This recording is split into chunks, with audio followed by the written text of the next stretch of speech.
What's going on, investors? Dust here from Investments, and today I want to bring you a video explaining the different types of nodes on the Theta network, their purpose, and details about each of them. This is going to be a quite a bit longer video, so I'll try to get timestamps for each of these different sections. Before I begin, I also want to thank a fellow YouTuber named Teddy B. He's been putting out great short updates on all his nodes, and after you're done here, go ahead and check him out as well. I'm going to leave a Theta address in the description below as kind of a tip jar. So if you find this content useful, feel free to tip it. And we also got our Patreon. The link is in the description below as well. So our Patreons are just starting out, but I do want to thank these guys right off the bat. We've now doubled our Patreons, and I want to thank them for their continued support. So now let's get into this video. So I constantly see questions regarding the different types of nodes, the requirements, if it's best to stake on two computers, Gpool, and if it's safe. And I just want to try to clear up any confusion that I can. To be honest, a lot of the documentation put out by the Theta team regarding these nodes, it's kind of been lacking and vague in some aspects. You got to do some real investigative work to get the details on this. But we're going to cover what we do know and also point out further questions that I personally would like clarification on. So first things first, each node type is going to pay out the operator in Tfuel, not Theta. There is no nodes that pay out in Theta. They all pay in Tfuel. The first node I want to mention is the Validator node. The Validator node's purpose is to produce new blocks in the chain. So in basic terms, the Validator nodes are producing the blocks of transactions. This is the key function of Validator nodes is block production.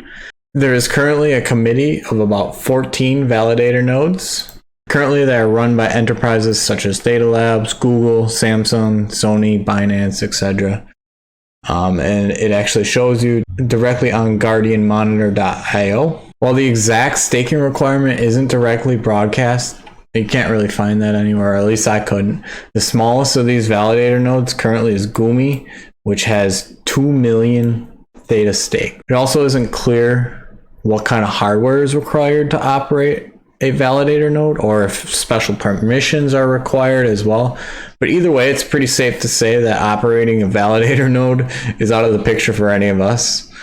Unless you, of course, happen to have $25 million laying around and want to invest. All right, then the next node type builds on that Validator node and is called the Guardian node. And these Guardian nodes are actually going to seal the blocks that the Validator nodes create. So the Validator nodes are going to produce the blocks, and the Guardian nodes are going to seal those blocks and verify them. So this is done to keep networks safe from malicious or improper function from the Validator nodes. So in this ecosystem, Validator nodes have a lot of power with creating new blocks. So checks are needed to make sure malicious actors don't start rewriting all the transactions within the blocks. So to run a Guardian node, a stake requirement of 1,000 Theta is currently required. Now some people are guessing that amount will drop to 100 over time as the price of Theta goes up, as we've already seen it drop from 10,000 Theta to 1,000 Theta. Aside from staking 1,000 Theta, this Guardian node is a program that you will actually run on your PC. So you download the app and you run it in the background of your PC. Because of this, there's minimum hardware requirements, which are a constant uptime, meaning this PC's always got to be on with plus 5 megabits upload and download speed. So your internet speed has to be 5 megabits or above that you can dedicate to this. At least a 4-core processor, CPU, and 8 gigabytes or more. I imagine it's referring to RAM, but either way, you probably want 8 gigabytes of memory either way, RAM or hard drive memory. Now there's a few options to run a Guardian node. You could run it on your own PC, so that's what I do currently. Assuming that your PC fits the minimum requirements, you could run it on a VPS or like a virtual cloud computer. Or you can actually pay Google Cloud Marketplace to operate one for you, and they actually set it up. It's very expensive, but they do have a free trial period. So something you might want to take advantage of if you're just getting into it. They pretty much walk you through everything. It's rather confusing, but it is a free trial period, and I think mine lasted a few months. One of the most common topics you'll hear about regarding Guardian nodes, though, is Gpool. And what Gpool is it's a third-party service that allows you to stake your 1,000 or more Theta to an already active Guardian node. What this means is you don't really have to worry about anything. You don't have to worry about the hardware requirements or having your PC on all the time. All you're going to do is delegate your Theta to them, and they operate the Guardian node for you. Currently, they operate on Patreon donations, but I believe after version 3 mainnet goes live in April, they're going to begin taking a 2% fee off Tfuel profits. Don't hold me to that number, but that's just what I've heard. Now, one of the most common questions you're going to hear when it comes to Gpool is it safe? And the beauty of the way Theta staking works is that when you stake your Theta to a Guardian node, your wallet is actually still in possession of your coins. They're just locked in a stake within your wallet that you're going to delegate to a Guardian node. I understand that's not an easy concept to understand for people who aren't familiar with crypto or wallets even. But to put it simply, let's say you want to stake 1,000 Theta to Gpool. What you're going to be doing is you're going to be taking your Theta and locking it in a hypothetical transparent vault that you own and only you have the key to. Then you're saying to Gpool, hey, I have 1,000 Theta in this vault. I'm delegating you permission to use this vault to operate a Guardian node. They can't get in there. They can't take your Tfuel because you have the key. In this example, they've got no access to your vault. They can just see that it contains 1,000 Theta. They take care of running the hardware for you, and you earn the Tfuel. At any time, you can unstake your 1,000 Theta tokens and get it out of the vault. These coins can only return to your wallet. They can't go anywhere else, so they have to return to the wallet that they came from. A side note, currently unstaking currently takes about 54 hours, so it isn't an immediate process, but you can unstake your Theta tokens, but it takes about 54 hours. So now, if you were going to run your own Guardian node, one of the most important things to check is guardianmonitor.io. And this is a great resource if you're running a Guardian node. You're going to look up your node on this list, and you're going to notice a couple important columns here. So you want to check your status. You want to make sure that you're online. And then the second most important thing I would say is this column labeled 30 DMB. And 30 DMB meaning in the past 30 days, how many blocks have you missed out on securing as a Guardian node? The lower number, the better in this situation. I only bring this up because if you're missing a lot of blocks, it may indicate that your node is down a lot, you got poor internet, you don't have the system requirements needed, and you potentially could be missing out on Tfuel rewards, which if you're going through this hassle of setting all this up, you probably want your Tfuel rewards. This leads to another recent topic about Tfuel rewards. Previous to this most recent update, Tfuel was paid at every block. So if you were running a Guardian node, every block, which is basically every few seconds, you'd be getting a small payment of Tfuel. The new system randomizes payments across Guardian nodes. This new system of rewards is necessary for the scaling of the network. As you can imagine, if 10 to 100 times more nodes join the network, paying all these nodes a very small amount of Tfuel every block will get very clunky and potentially bog down the network. But with this new system, it's basically a lottery.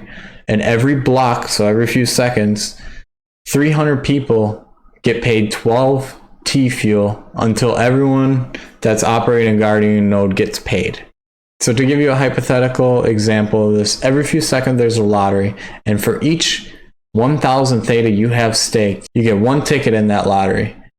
And all the Guardian node operators have their tickets in this lottery, and every single block, aka every couple seconds, they pull out 300. And each one of those tickets receives 12 Tfuel. Then the next 300, and they receive their Tfuel. Then the next 300, and they receive their Tfuel, until every node operator gets paid. So I mentioned this change to the reward system because it's currently one of the most commonly asked questions is, hey, I have 1,000 Theta on the Guardian node. It's been running for X amount of days. Why haven't I seen any reward yet? The answer to that is if it's running and you're not missing blocks, it's coming.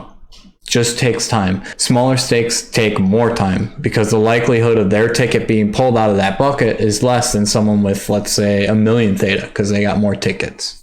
All right, so both those previous nodes, the Validator and Guardian, generate and secure the payment ledger of the crypto chain. The next node adds additional functionality to the Theta network. This is called the Edge node. And let's pull up my Edge node here. Edge nodes work as a computational platform to perform two separate jobs: edge caching and edge compute. The great thing about edge nodes is there's no stake needed, meaning you don't have to stake any Theta or Tfuel. So anyone with a computer could potentially run this and earn Tfuel. With this edge node, I do want to mention currently rewards are fairly low. However, supposedly after the update in April, these are set to increase drastically. Edge cache jobs are caching video streams and sharing your extra bandwidth to share video with viewers. Currently, these jobs don't happen very often, but that could be a product because it's new or a product of your locale, as well as, in my case, probably my poor internet speed. But you can see even I've gotten a couple of these and these pay pretty well. But this job type, edge caching, requires you sharing your bandwidth. So it seems that internet speed and capacity is the important factor for these types of jobs. The second type of job being done by the edge node is called edge compute. And this is a more hardware intensive job, and it utilizes the hardware in your PC to perform computing jobs. So it seems that your CPU and GPU and RAM makes a difference in this job. Currently, this is in beta, and Theta is pointing these edge computing nodes to a task called folding at home. This computing task uses your computer's hardware to fold proteins to look for a potential cure for things such as COVID-19 or Alzheimer's, and it basically tests drugs against them. So basically what it's doing is it's acting like a supercomputer. This job currently isn't paying very well, but it's still in beta, and currently it's coming out of Theta Labs' pocket to perform this computing job. So I think it's fair that it doesn't pay that well. But I also want to mention that I do have this running on an older PC, and it is set for low power mode, meaning I'm not using the full power of my PC. I do this because I'm actually currently running the Edge node, the Elite Edge node, which I'll get into, and the Guardian node on my same PC. So I have all these running on lower settings. I'm sure because I have these on the lower settings, I'm not maximizing my full reward potential. But as this progresses and after the next update, I'm looking into upgrading hardware to farm Tfuel at a higher rate. If you have hardware tips that are reasonably priced and maximize my earnings, let me know in the comments below, because I am by no means an expert in this. I've been trying to research exactly what they're looking for here, or what I could stack up on to maximize rewards, but I haven't really found very clear information, so I'm still kind of doing the research. Now with this edge node, you can actually take it a step further and upgrade it to what's called an Elite Edge node. To do this, you're going to stake Tfuel to your edge node. The current requirement is a minimum stake of 10,000 and a max of 100,000 per Elite Edge node. Payments are proportional to your uptime and amount staked. Currently, a max of 300,000 Tfuel per month will be distributed proportionally amongst the Elite Edge nodes. It's also important to point out that Elite Edge node and Edge node accrue throughout the month and then pay out at the end of the month.